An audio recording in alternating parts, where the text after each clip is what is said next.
All right, good morning, everybody. Thank you very much for coming to the webinar this morning. We're announcing a new statewide economic coalition called Reopen Michigan Safely. It's initially led by the CEOs of 8 regional chambers of commerce, plus the Michigan Chamber of Commerce. And they're going to be talking about their goals for helping push the economy to safely reopen in the long run. But in the near term, they're going to also address the upcoming deadline for the expiration of MIOSHA emergency rules that govern in-office work. So you're going to hear that message and what our efforts are going to be to try to elevate voices and get the business and employee messages into the governor's team as they consider what to do with the rules after April 14th, whether they change them, keep them, or eliminate them. First, let me introduce the folks that we have here with you today. First, Rich Studley from the Michigan Chamber of Commerce, Rick Baker from the Grand Rapids Area Chamber of Commerce, Tim Damon from the Lansing Regional Chamber of Commerce, Joe Bauman from the Birmingham Bloomfield Chamber, Warren Call from Traverse Connect, Kara Beer from the Battle Creek Area Chamber, Ron Heinrich from the Southern Wayne County Regional Chamber of Commerce, and Veronica Horn from the Saginaw County Chamber of Commerce. Morning. With that, we'll get started, and we're going to lead off with Rich Studley. Good morning, and thank you for joining us today. The purpose of the Michigan Chamber is to help businesses succeed. We do that by working to protect, connect, and strengthen. That has been a major focus, especially regarding COVID-19 over the past year, where in cooperation with local chambers across the state, we've held numerous webinars educating and informing our members about how to engage in this period of COVID-19, how to comply with recommended CDC guidelines, MIOSHA guidelines. During World War II, Michigan was the arsenal of democracy. I think those of us who represent the business community can be very proud that over the past year, employers across the state, from Southeast Michigan to Southwest Michigan to Northern Michigan and the UP, quickly pivoted and became the arsenal of public health. At the Michigan Chamber, we represent employers who employ over 1 million Michigan residents. And part of our message today is to help the news media and the general public and the administration understand that employers across the state of every size and type have worked morning, noon, and night to protect their employees, to protect their customers, to engage in social distancing, to wear masks, and to take other extraordinary measures to guarantee a safe workplace. I've been on the job at the Michigan Chamber almost 40 years now, and one thought I would like to share with those who are sitting in on this announcement this morning is that we are blessed in Michigan with extraordinary local chambers. Some of the best local chambers and regional chambers in the country are here in Michigan. I'm joined by several colleagues who fill that leadership role gracefully and successfully and with enthusiasm every day. The Chamber Federation is a powerful voice for moving Michigan forward. We understand that good public policy doesn't happen by accident. We appreciate everything that has been done by the legislature and the administration to help businesses get through the past year. But in just a few days, it will be 12 months since the governor used her temporary emergency powers to issue a statewide declaration of emergency. Since then, state government has issued over 100 regulatory orders governing the operation of daily businesses. We've all learned a lot together. Earlier this week, the governor and Dr. Khaldun held a news conference, and we agree with the administration that there's a lot of good news to share. The governor and Dr. Khaldun, the state's chief medical officer, emphasized that the number of positive tests for COVID are down. The number of new cases of COVID have declined substantially. Hospitalizations have declined substantially. The number of ICU beds occupied by COVID patients are also down. And some of the best news is that the number of deaths in Michigan resulting from COVID-19 have dropped substantially. The administration emphasized more good news in that we are making very substantial progress in the distribution of safe and effective vaccines to fight COVID-19 across the state. Part of the good news earlier this week and the good news we're sharing with you today, it is clear from the discussions that all of the chamber leaders have had that our members across the state are ready to reopen safely. We know from 12 months of experience that we can do this by working together. The administration is coming up on a critical decision. In mid-April, the current MIOSHA rule, which is one of the most severe restrictions in the country in terms of directing employees to work from home, if it is all possible, will come up for either expiration or renewal. One option is that the administration might simply renew that order for another 6 months. We think that is unnecessary and unhelpful. It's time to pivot to job creation and economic growth and reopening our economy safely. That is why we have formed together the Reopen Michigan Safely Coalition to educate and inform the general public, employees, employers, senior citizens, and other Michiganders of the real and substantial progress we've made and the need to accelerate safely reopening businesses so that unemployed workers can safely return to the job. That's at the heart of our message today. And John, I'd like to now turn it back to you so that we can hear from other friends and colleagues on the call. Sure, thank you very much, Rich. Next up, we're going to have Veronica Horn. She's the president of the Saginaw County Chamber of Commerce. Thank you, John. Thank you, Rich.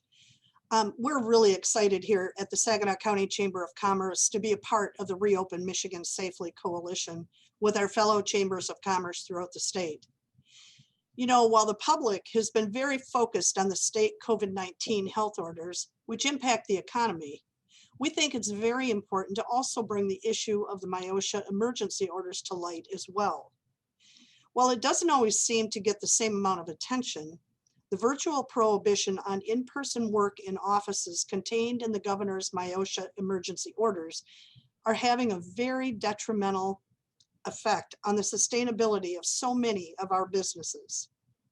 As we'll hear today, Zoom is nice, but it simply doesn't replace the need for in-person work in complex situations. I think we've all learned it's hard to innovate and collaborate from our kitchen tables. Our voices need to be heard now because under the current rules, businesses are stagnating or going bankrupt, causing jobs to disappear, some forever. Our downtowns and local governments are being crushed economically. Many suffer from a sense of isolation and are ready to return to the offices safely. By forming this coalition, we want to elevate the voices of our job creators while the governor is deliberating if she should renew the soon to expire MIOSHA office shutdown orders, modify them, or decline to renew them at all. What we want her to hear is that we believe she should trust job creators and their employees to work together to reopen Michigan safely. We have a large amount of information about COVID-19, and the safety protocols are well known to all of us. We believe the governor should move to eliminate the full ban on in-office work and again, trust businesses and employees to follow safety protocols and determine what works for them, so we can protect jobs and businesses from withering away or full-on collapsing. Again, this is urgent because Michigan's office ban expires on April 14th. Thank you. Thank you for allowing me to be with you today. Thank you so much, Veronica. Next, we're going to move over to the west side of the state. We're going to hear from Rick Baker. He's the president and CEO of the Grand Rapids Area Chamber of Commerce. Rick? Thank you, John. And Rich, thank you for your leadership in assembling this team. It's a great opportunity for us to collaborate across the state, and Veronica, for your words. Like my colleagues here that are joining me, the Grand Rapids Chamber pivoted dramatically this last year to meet the needs of our business community as they faced one of the most dramatic and traumatic experiences of their life cycles in many cases. And we've not seen anything like this in many, many decades. Our businesses still struggle. We have businesses that have been limited in their capacity, but we still have many that are completely closed, like offices. We as a state are lagging behind what other states are doing in their office environment, and we should be leading. West Michigan is the office furniture manufacturing capital of the world. We are innovators. Our folks have had the opportunity to redesign new tools for businesses. They've been able to re-engineer office layouts. We're just ready now to be allowed to deploy those tools and those strategies. In addition to that, as Veronica mentioned, this ongoing closure is having dramatic impact on our small business community, particularly those that are located in our downtowns. Now they're allowed to be open, restaurants are allowed to be open at a limited capacity, but their customers during the lunch hour, which they depend on, are not there. And so it's having this ongoing impact economically on our small businesses, which then in turn also affects our local governments. Grand Rapids, the city of Grand Rapids is one of those cities in our state that collect a local income tax. And they are estimating a loss between 10 and $20 million in revenue this year. So, which then also ripple effects across our community as they have to determine what services do we cut to be able to live within our budget.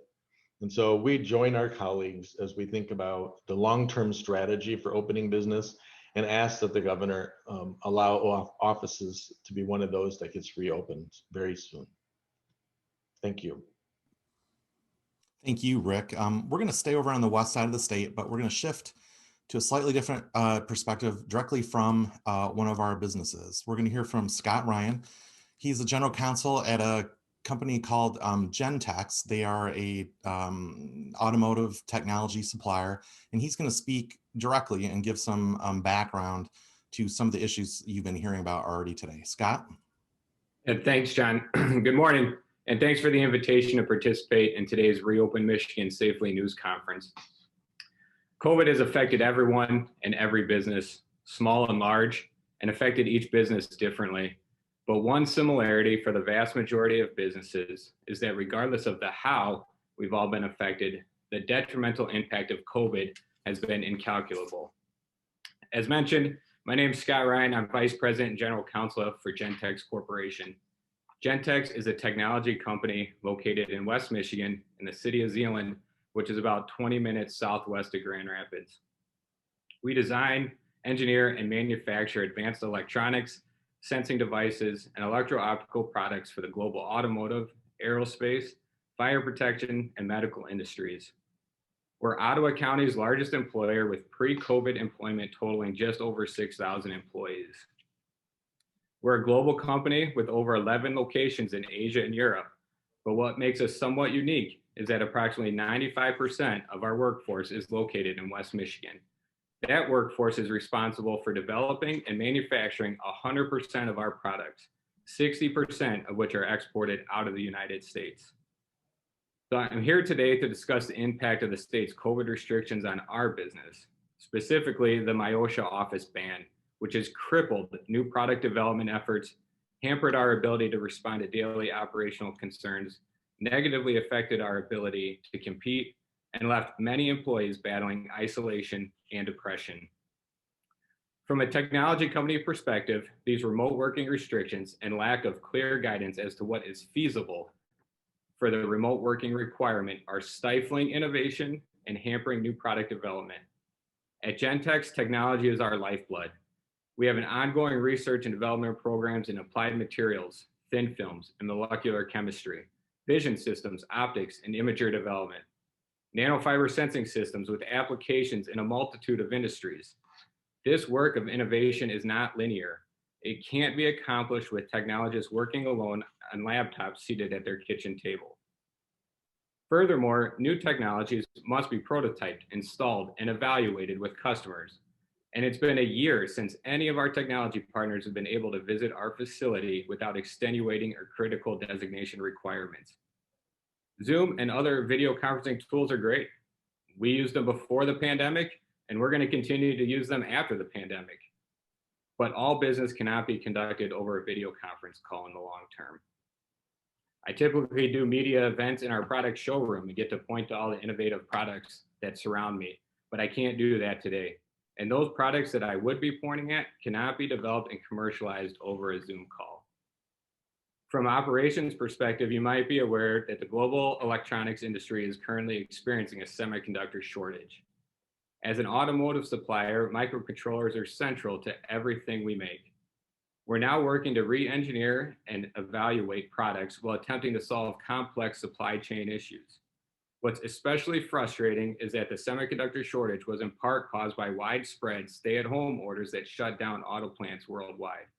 It's now Michigan's continued work from home order that is making this issue increasingly difficult to rectify. It's also frustrating to watch President Biden sign an executive order aimed at preventing future chip shortages, only to have Michigan consider lengthening restrictions that put Michigan businesses further at risk. From a purely competitive standpoint, Michigan businesses continue to be put at a disadvantage. Competitors with operations in other states can operate freely, while we in Michigan remain hamstrung. And finally, to add insult to injury, many employees, during what is already a difficult and trying time, are dealing with depression and feelings of isolation.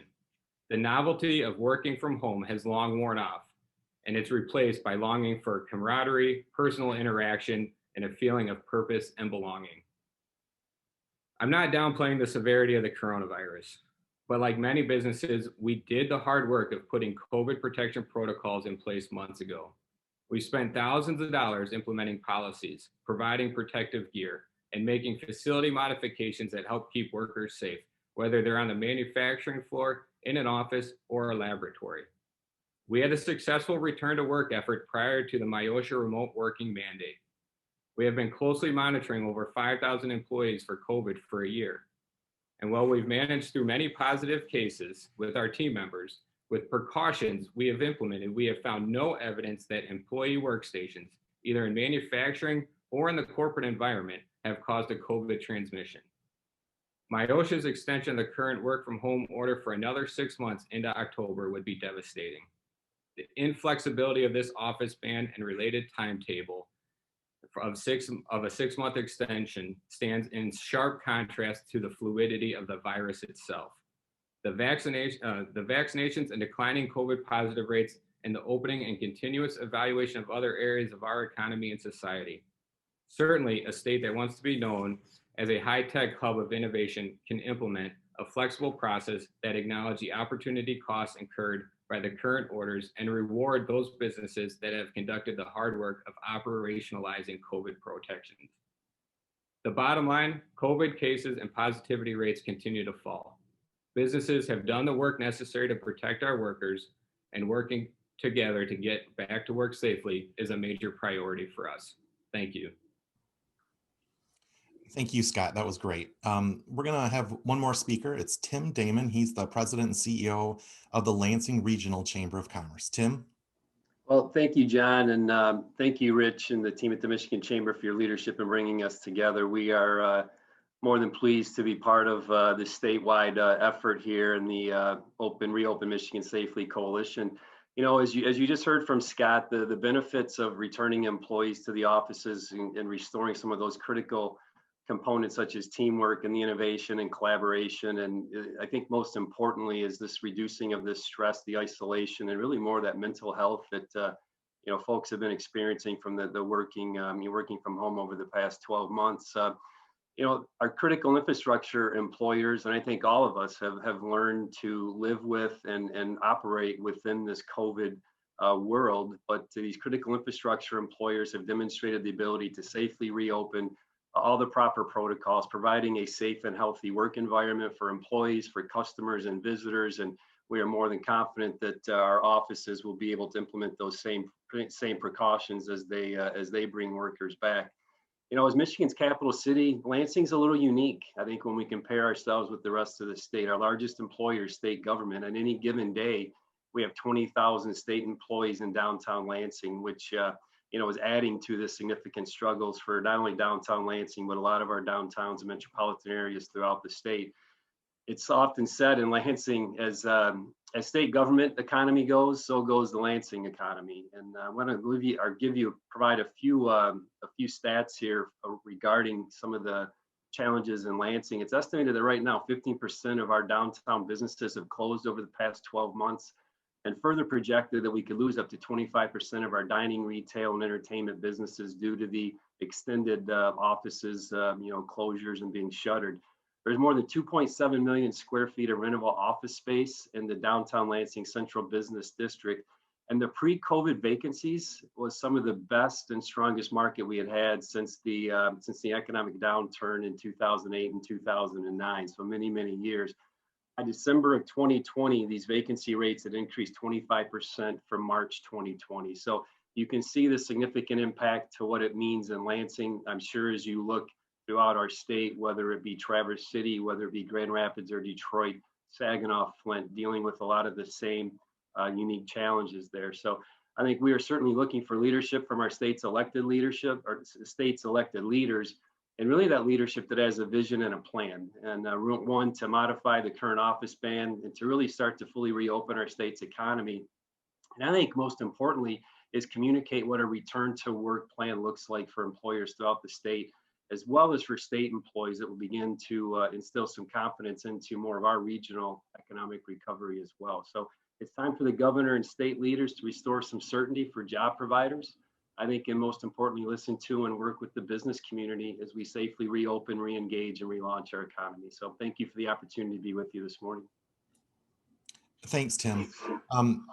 We're trying to squeeze this in as closely as we can to a half hour for everybody's purposes, including our guests from the media that are on. But I want to turn right away to any questions that members of the media have that are on board. Just raise your hand and I will bring you on with the team. Remember, we've got folks today from Saginaw, Battle Creek, Lansing, Southern Wayne County, Traverse City, Grand Rapids, and Oakland County. So let's see what we have. First, Taylor from MLive, please go ahead. Good morning. Thanks for taking my question this morning. I wanted to ask, obviously there's some employees that have found that working from home works for them. From the business perspective, should businesses require all employees to come back kind of like it was before the pandemic, or should they allow some more of that flexibility from what we've learned in the past few months about working from home? With me today is Wendy Block. Wendy has been our lead on this issue. Taylor, thank you for the question. I would ask Wendy if you'd please reply. Sure. So what we're asking for is an opportunity for employers to have those conversations with their employees about, where they are and their comfort level of returning to work. So we know we have some employees that are very anxious and eager to get back to the workplace, and others that are more reluctant. And we think these decisions are really best made in the workplace with employers and employees, and certainly a union, if a union is representing those employees in a company. But we believe just the majority of their states, these decisions are really best left in the workplace. Okay, thank you, Wendy, and thank you, Taylor. Do we have any other questions right now for the panelists?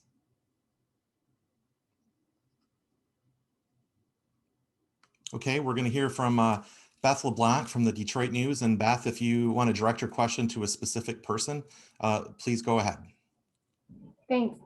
Thanks for holding this. I guess this question might be for Tim Damon. I know you mentioned that a lot of the businesses in downtown Lansing are suffering because of these continued orders, but I guess for Lansing really to come back, wouldn't they have to bring the state government workers back too? I mean,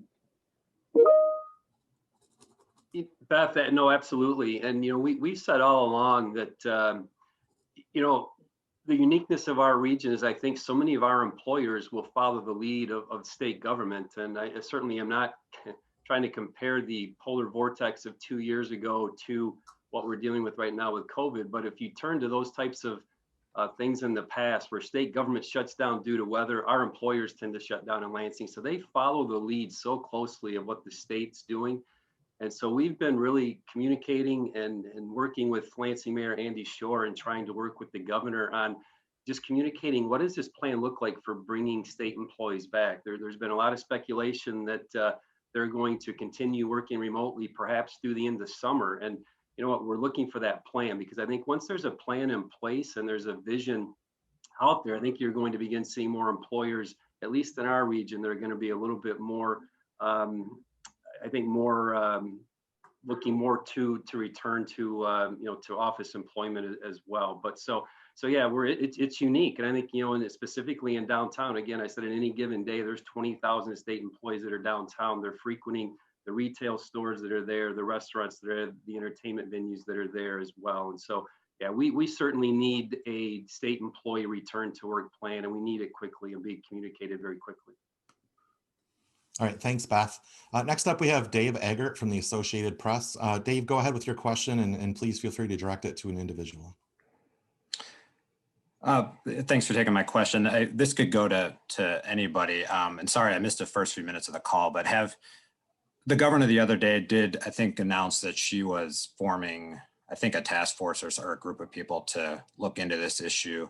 I was wondering what your reaction was to that. And what's your sense? Have you had talks with the Whitmer administration about what they're thinking on this? John, I'd invite any of my colleagues on the call to answer or respond to that question. We have chamber execs from Northern Michigan and Wayne County and Oakland County and the Battle Creek area.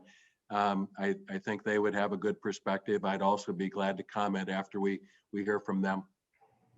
Well, this is Veronica Horn from Saginaw, Saginaw County Chamber of Commerce. And typically what we've seen throughout this, whenever there's some pressure put on, the administration forms a work group. And for us, from our perspective, that only seems to slow the situation down. It's a way to maybe drag things out and come out with information that we already know. Businesses long ago in this pandemic had a yeoman's effort to get PPE equipment set up in their offices, in keeping their employees safe, keeping their customers safe, only to be shut back down. And so work groups are fine. They're fine things. But I think maybe it's kind of a little late in the game. Maybe we should have had these work groups set up earlier.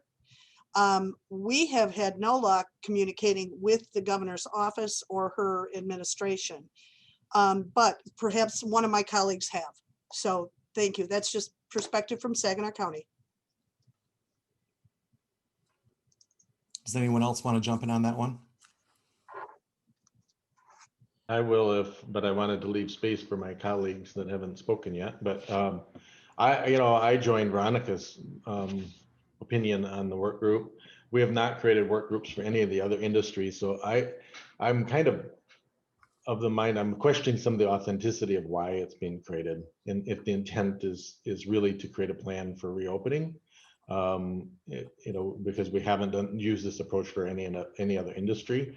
If the business community truly does have a voice in this plan, then that's great. Let's celebrate that and let's be engaged and help develop a strategy. Because as we've all said multiple times already this morning, our business community, and look, everybody on this call is an office. We have 30 employees that typically work in downtown Grand Rapids that are all working from their homes.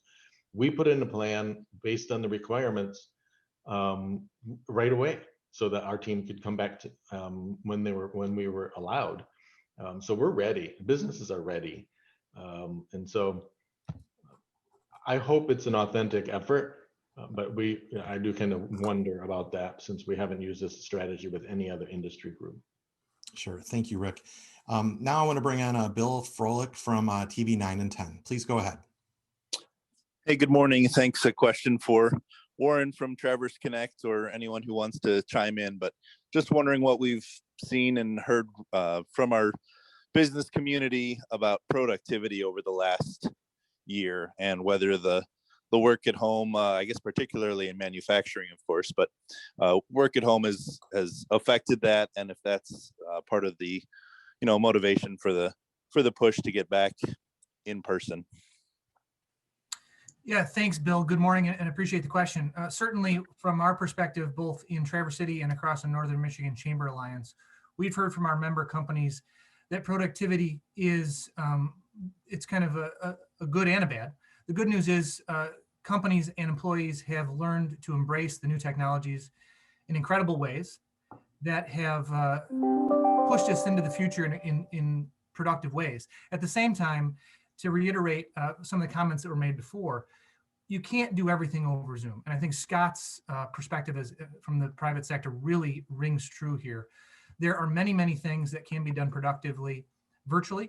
There are many things that frankly cannot be done productively virtually. And I think what we're asking for here is that let our businesses and their employees work together on what the right approach is in each community and for each business. And I think that that's really the key thing that we want to take away from this conversation today. All right, thank you. Excuse me. Next, we're going to have a question from Kyle Malin from MERS News Service in Lansing. Thank you very much. This is a question for Wendy. The 6-month time frame was thrown out earlier in the press conference. Can you explain the mechanics again of the options that the governor has, and what's the rationale on the 6 month? Where does that even come from? Yeah, so that's a really good question, Kyle, and one that's kind of baffled a lot of people, like, why are we talking about 6-month increments? So the MIOSHA statute gives the governor authority to issue an emergency rule when it's in the interest of public health. So the original stay-at-home, work from home, or well, I should say more, the work from home order was issued under the MIOSHA authority, unlike the DHHS authority, where they're limiting, restricting occupancy at retailers and other facilities. So they have the authority under the statute to issue an emergency rule for a 6-month period without input from the legislature. It doesn't go through the normal rulemaking process. They are just allowed to put it into place. And what the statute says is that original emergency rule will expire after 6 months, which is why we're talking about this April 14 deadline.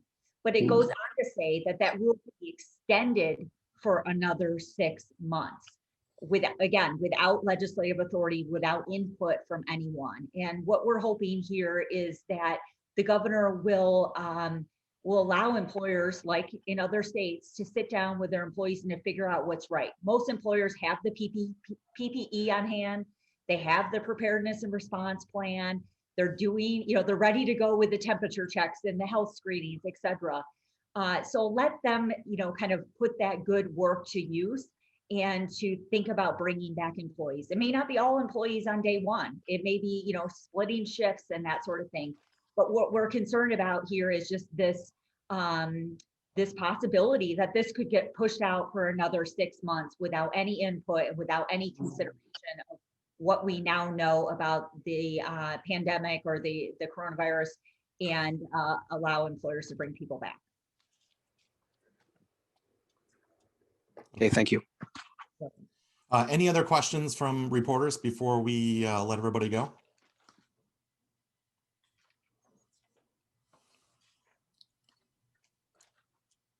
Okay. Thank you very much for everybody being on, all our panelists and all the members of the media today.